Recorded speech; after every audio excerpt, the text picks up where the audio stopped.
Hello there, and welcome back to the New Zealand Space Agency Reborn, where I'm in the contract center accepting a couple of contracts for an orbital maneuver, orbital docking, and a landing on Minmus. But the docking is going to be actually the first thing we are going to focus on today. Um, you can see me here. We are assembling a new kind of rocket and a new pod to be able to perform these docking maneuvers with RCS thrusters and monopropellant on board. And the name of this new launch vehicle, we're going to call it the Aitken 1, after the famous New Zealander mathematician Alexander Aitken. And here we are on the launch pad. It turns out, after my first launch attempt, that the skipper engine that I used on the bottom stage here does not actually have enough thrust to get this thing off the pad. So I shortened the tanks just a little bit, and then we have our launch team roll it back out to the pad. Day 78, we're going to launch Jebediah McLaughlin into orbit to prepare to meet Valentina Juliana. You can see the ascent here. I am still using Smart ASS. We don't quite have the MechJeb orbital ascent unlocked, but that'll be soon, hopefully. Here we are going above the atmosphere. I love kerbalism for the fact that it automatically deploys all your solar panels and everything. Circularizing, very smooth trajectory, if I do say so. I don't think I've quite ever really mastered the orbital turns, but they function well enough anyway. But here I'm actually getting the last bit of EVA science from the low Kerbal orbit EVA, since I haven't actually gathered that before.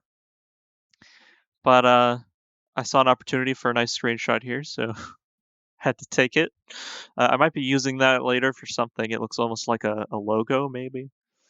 I don't know. But in any case, we are going to have our launch team roll the Dunedin 3, which is the nomenclature of these missions. The Dunedin 3 to the launch pad, piloted by our great veteran pilot and mooner lander, Valentina Juliana, going straight into orbit here.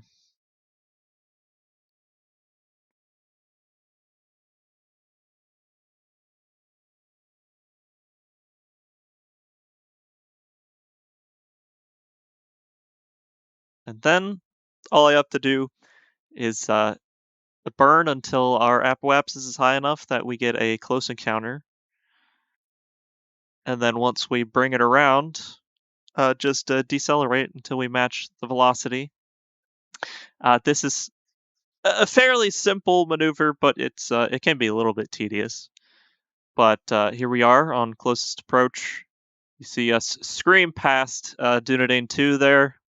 The engine burns out, but thankfully we have another stage left.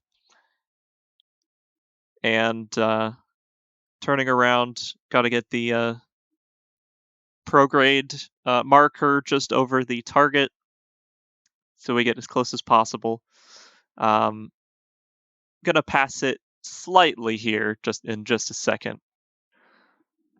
But we get close enough that we can have the maneuver thrusters, the RCS thrusters, take over and bring us in, hopefully, for a smooth docking. These are both experienced pilots. Jeb's been on a few missions himself. Actually, he's also the first Kerbal in orbit. Bring us in very gently, and we have docked the first vessels in space. The Dunedin 2 and the Dunedin 3 with Jebediah McLaughlin and Valentina Juliana. Having achieved this with their expert piloting skills. But before too long, it will be time to undock and send Jebediah back home. However, Mission Control has informed Valentina that she should stay in orbit for a couple weeks doing some long-term experiments with human or kerbal habitation in space. But we will bring her back home sooner or later. Entering the atmosphere, not so bad. We're only going from a low orbit, so there's rarely any re-entry issues here. But the parachutes all deploy, Jebediah splashes down, and all is dandy. But regardless, we have frontiers to advance, so we pick up aviation from the R&D center and then begin construction on so far the largest rocket ever constructed by the Kerbal Republic of New Zealand. For this design in particular, the engineers and I have decided to go for a separate lander and capsule that will dock in Minmus orbit before heading back to Kerbin. This will make it also so far the most complex mission ever completed, but hopefully we'll be able to hop around on the surface and explore several biomes, not just the one we land on first. The rocket will have 4 boosters on the bottom stage, and we decide to name it the Barrett 1-4, 4 for the number of boosters, and Barrett after Sir Brian Barrett Boyes, who is a prominent heart surgeon from New Zealand. That's the sort of theme we're going, is naming all of the rockets after famous New Zealand scientists. But we're on the launch pad, day 80 of 1971, with Jebediah McLaughlin in the command pod, heading off directly to Minmus to complete the first manned Minmus landing.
It's at this time during the Ithil 3 mission to Minmus that Mission Control decides to bring Valentina home from Kerbin orbit after 8 days doing experiments. And the deorbit rather, seems to go smoothly, all things considered. Re-entry going all according to plan. Heating isn't too extreme. Our speed is well within the limits. The drogue chutes deploy correctly, but unfortunately, the main parachute fails to deploy soon enough. Valentina crashes into the surface of Kerbin, the capsule being completely destroyed.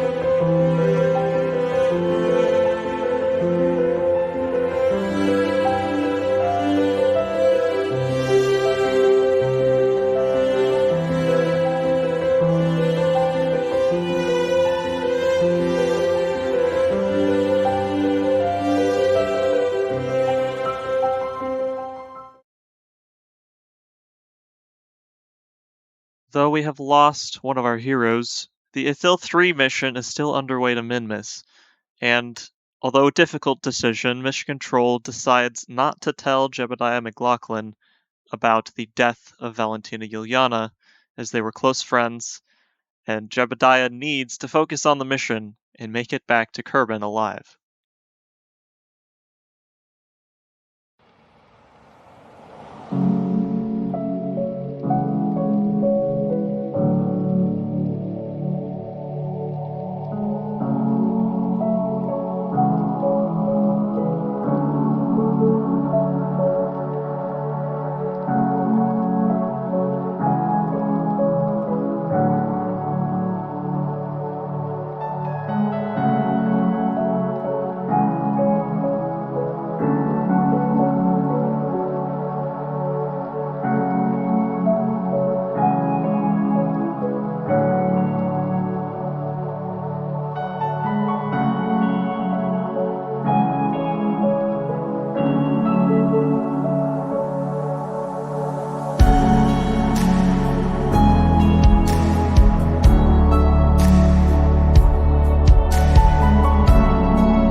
Jebediah's safe arrival back home with 5 surface samples from Minmus has netted up enough science to actually grab precision engineering, unmanned tech, and electronics, which gives us a bunch of new probe technology and 2 new science experiments, the magnetometer and the seismometer.